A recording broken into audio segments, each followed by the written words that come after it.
We use modal verbs in lots of ways. Let's look at some of them.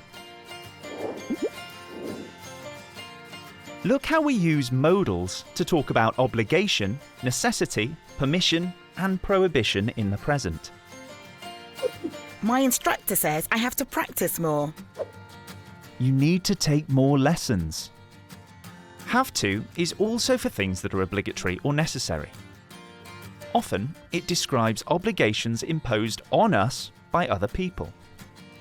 We use need to for things which are necessary or obligatory.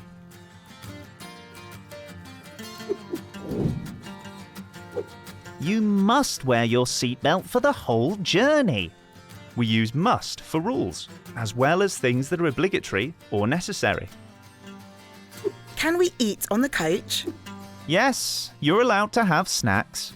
We use can or be allowed to for permission. But you can't have hot food and drink. We use can't to refuse permission. And you mustn't leave any rubbish behind. And we use mustn't for prohibition. Sometimes there's no obligation or necessity to do something. You don't have to print your ticket. You can show it to the driver on your phone.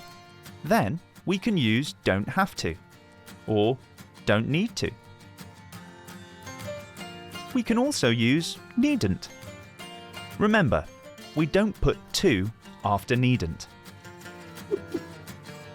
We can also use modal verbs to give advice. You shouldn't be late, or the coach will leave without you.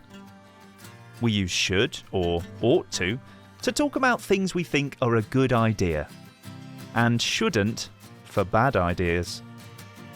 If we think it's a really bad idea, we can use had better not.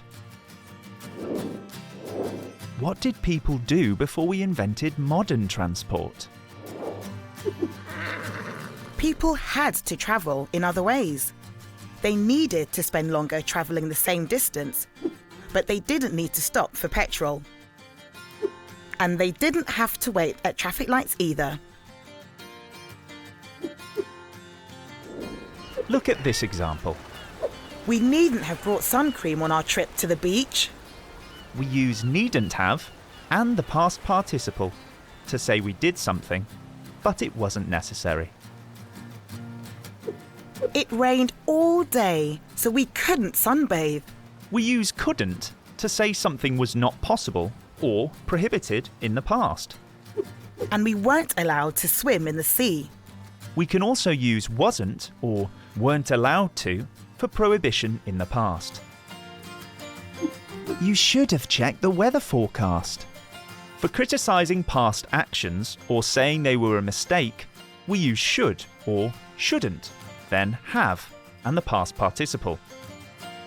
Finally, we can also use ought to have and the past participle with the same meaning.